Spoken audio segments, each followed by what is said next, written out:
یہ بھی ذہن میں رکھیے کہ 3 باتیں لوہے کی لکیر ہیں.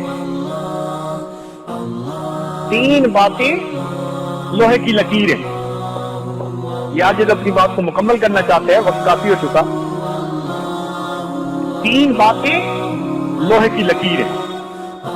پہلی بات، جو انسان جتنا زیادہ اللہ تعالیٰ سے محبت کرے گا، اللہ کی مخلوق اسی قدر اس سے محبت کرے گی. پکی بات لکھ لی، جو انسان جس قدر اللہ رب العزت سے محبت کرے گا، اللہ تعالیٰ کی مخلوق اسی قدر اس سے محبت کرے گی. یہ لوگ اللہ والوں سے کیوں محبت کرتے ہیں؟ کوئی زرخرید غلام تو نہیں ہوتے جن کی مول ان کو آزاد دینا ہے. کیوں اتنی محبت کرتے ہیں؟ ان کے دل میں اللہ تعالیٰ کی محبت ہوتی ہے. اللہ تعالیٰ ان کی محبت لوگوں کے دلوں میں ڈال دیتے ہیں. لوگ دیوانے پروانے بن جاتے ہیں. کیا چھوٹا کیا بڑا، ہر بندہ محبت کر رہا ہوتا ہے. چنانچہ ایک مرتبہ ایک انگریز اجمیر شریف گیا تو حضرت خواجہ اجمیری رحمت اللہ علیہ کے مسجد دیکھی، مقبرہ دیکھا، لوگوں کا حال دیکھا. تو واپس آیا تو کسی نے اس سے پوچھا کہ تم نے وہاں کیا دیکھا؟ کہنے لگا میں نے زندگی میں پہلی دفعہ دیکھا کہ مرا ہوا بندہ قبر میں پڑا لوگوں کے دلوں کے اوپر حکومت اور راج کر رہا تھا. قبر میں پڑا بندہ لوگوں کے دلوں کے اوپر راج کرتے ہوئے میں نے دیکھا.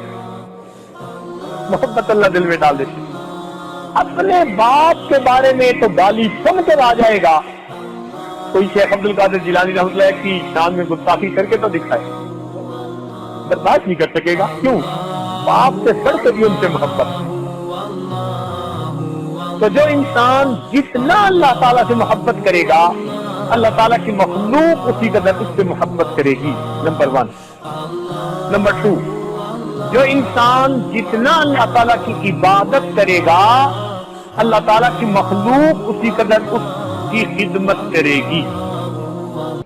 جتنا اللہ کی عبادت میں مشغول رہے گا، اللہ تعالیٰ کی مخلوق کسی قدر اس کی خدمت میں مشغول رہے گا. لوگ خدمت کرنے میں اپنے آپ کو پیش کرتے ہیں. یہ کیا ہوتا ہے؟ یہ اللہ کی یاد میں مشغول ہیں، اللہ تعالیٰ نے ان کو خادم عطا فرمایا. مشہور واقعہ ہے کہ ہارون رشید ایک مرتبہ اپنے محل کی چھت اوپر کے بالائی خانے پہ کھڑا مسجد کو دیکھ رہا تھا. امام ابو یوسف رحمۃ اللہ علیہ مسجد میں داخل ہونے لگے. 2 بچے پیچھے تھے طالب علم، وہ بھاگے کہ حضرت کے جوتے اٹھائیں.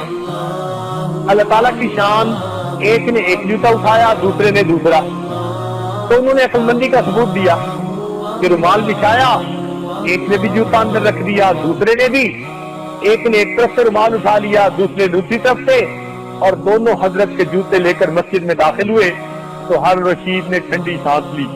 زبیدہ خاتون نے پوچھا بادشاہ سلامت کیا ہوا، ٹھنڈی سانس لی ہے؟ فرمانے لگے ہاں، یوں تو دنیا ہمیں بادشاہ کہتی ہے، ہمارے جوتے اٹھانے کے لیے بھلا کون جھگڑتا ہے. یوں تو دنیا ہمیں بادشاہ کہتی ہے، لیکن ہمارے جوتے اٹھانے کے لیے بھلا کون جھگڑتا ہے. تو اللہ والوں کے جوتے اٹھانے کے لیے لوگ جھگڑتے ہیں. کیوں؟ یہ اللہ کی عبادت میں مشغول، اللہ تعالیٰ لوگوں کو ان کی خدمت میں مشغول ہے. اور تیسری بات کہ جو انسان جتنا اللہ تعالیٰ سے کرے گا، اللہ کی مخلوق اسی قدر اس سے مرعوب رہے گی. ایک روب ہوتا ہے اللہ والوں کا، ایک ہیبت ہوتی ہے.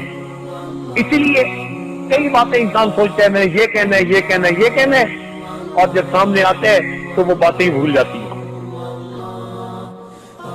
کیا چیز ہوتی ہے؟ نہ تاج تخت میں، نہ لشکر و سپاہ میں ہے جو بات مرد کلندر کی بارگاہ میں ہے.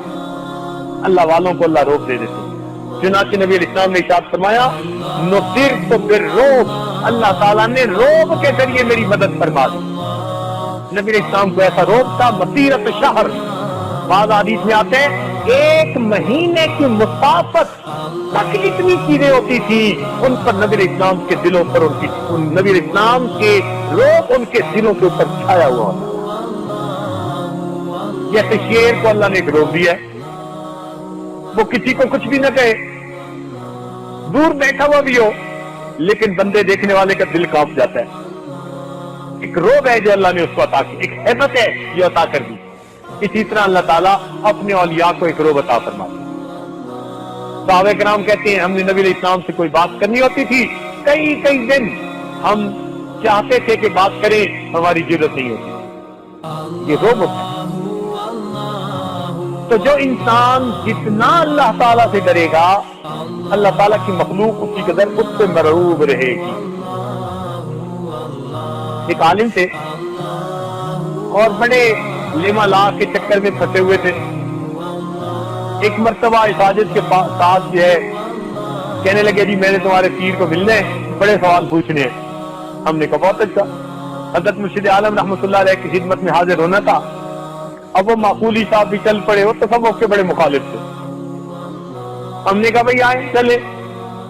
اب جب وہاں گئے تو حضرت کا صرف چہرہ دیکھا، چپ، ایسی چپ لگی کہ 2 دن وہاں رہے اور اخیر پہ بیعت کر کے واپس آ گئے. تو جب بیعت کر کے واپس آئے تو ایک ساجد نے ان کے سامنے شعر پڑھا، نگہبانی کرے کتنی ہی کوئی شیشہ دل کی، نگہبانی کرے کتنی ہی کوئی شیشہ دل کی، مگر شیشہ ہے پھر شیشہ شکستہ ہو ہی جاتا ہے. کوئی کتنا بھی ہو خوددار لیکن ہم نے دیکھا ہے حضور حسن آ کر دست بستہ ہو ہی جاتا ہے. اللہ والوں کے سامنے آ کے دست بستہ ہو ہی جاتے. اللہ رب العزت کی طرف سے یہ مہربانی ہوتی. میری فریاد سن لے میرے مولا،